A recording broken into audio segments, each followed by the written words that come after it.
Now, we've just seen some detail emerge on a significant inward investment in a cement manufacturing plant by WIPHold, Continental Cement, Chinese cement company Jidong Development Group, and the China African Development Fund as well. And to run us through that detail, Gloria Serobe, Executive Director at WIPHold, joins me now in studio. Thanks so much for joining us. Thank you very much. Today, Gloria. So we've been hearing this week of a brave Chinese firm that's set to shake up the South African cement market. What exactly are we looking at here? Because from the looks of it, we are looking at a joint venture setup. We have a joint venture with Jidong Development Group. It is the largest cement producer in the northern China. Just to give the scale, they produce 60 million tons of cement a year. And compared to South Africa, it's like 14 million tons. So as a company, they are almost like 4 times, 5 times bigger than the South African industry. So they are the large players in the world.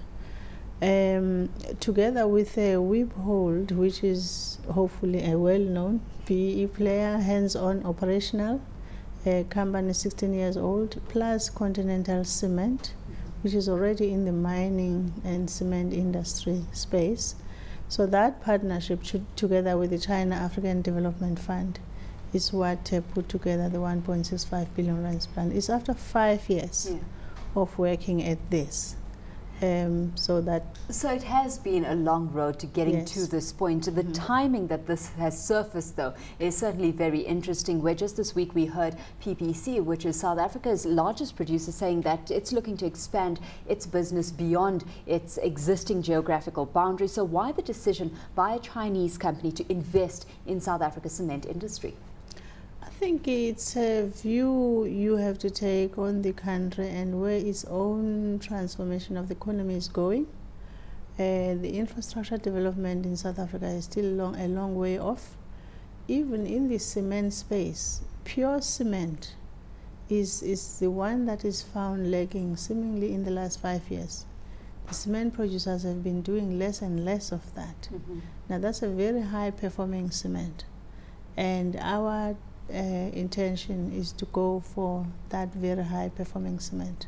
Is the demand necessarily there? I mean, we've got a cement industry that's working off a capacity of what, 70 to 75% thus far, and that is the main question. You know, with a residential building slowing down on the one hand, we've also got, despite government's 846 billion rand infrastructure expenditure program, concerns out there about demand. What's your outlook in that regard? Our feasibility is comfortable on the issue of the demand. Obviously, it is not like some kind of new wild kind of demand sector, but there is, in the cement space, there is a space that is lacking. As I'm saying, the pure cement is a problem. And that very high performing cement is what Jidong is known for. Remember, we also, before we got to this stage, parallel to that, we had to do the Jidong cement trading to South Africa, Botswana, Tanzania, Lesotho, Angola, and so on. So they come in as a brand that is known as cement that is very well liked, especially by the bridge builders, the highways, the stadiums, and so on. So it is a particular, now the expertise of Jidong specifically, they are probably the top in the world in terms of building cement plants, plus also producing cement. And so to have a partner like that is a unique situation on its own, because they're also risking their own capital into it. So really no concern that you're coming in at the top of the cycle here. Let's look at the fact that we had PPC mention that it does not want to be tied down to the economic cycle of a single country. Let's take it to your Africa strategy. Do you have one in terms of pursuing an African growth map? WIPHold itself has a strategy for infrastructure. And so some of our investments, as in ABB, we are 20% of ABB, for example, in Landis & Gear, enhanced marine ski timbers, our views on that sector is a positive one. But the second thing is that we have always understood, though, that the intention for the BEE players or the BEE policy is that the BEE players must do what's right. The biggest criticism to the BEE players is that we're always investing in existing companies, buying stake in this and buying stake in that. We're not creating jobs, we're not building new entities. So in this case, you now have a combination of building new entity, greenfield, daring step, I must say, actual jobs, not job opportunities. We've got numbers of jobs that are going to be created in Limpopo. We're quite excited about that. And lastly, the fact that as WIPHold, the women are actually at the front of the operations. We're not passive because we've also put large money into this to make it work. Well, let's talk competition. I mean, you've already put the quality of the cement on the agenda and out there on the table. What's your evaluation, though, of the playing field that you're actually entering? You know, after 16 years, WIPHold has gotten into what you would call the challenge spaces. We love that. We love competition. And but the big thing about competition is that you have to back yourself with the best in the world. So Jidong, in our case, there's no player better than to have them.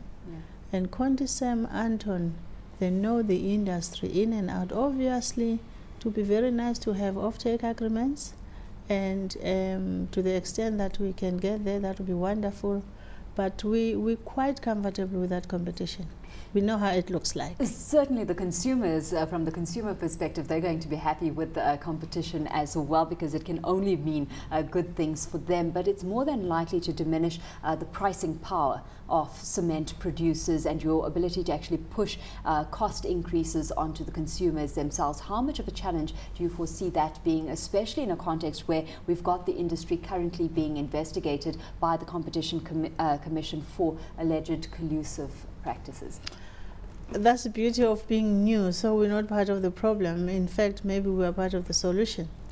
The issue of the price of cement in South Africa is quite a big one, because in China, I think Anton was saying it takes about 420 rands to produce, and here is 1,000. Now there's a big gap there. Obviously, we've got our own unique circumstances. So somewhere in there between that 420 and 1,000, we do think that we will have enough economies of scale. One of the things, for example, the plant is in the north of Brits. Competitively, it is closer to the Gauteng market, as an example, in terms of kilometers, about 90 kilometers shorter. And transport for cement is everything. So that's one of the competitive spaces. Gloria,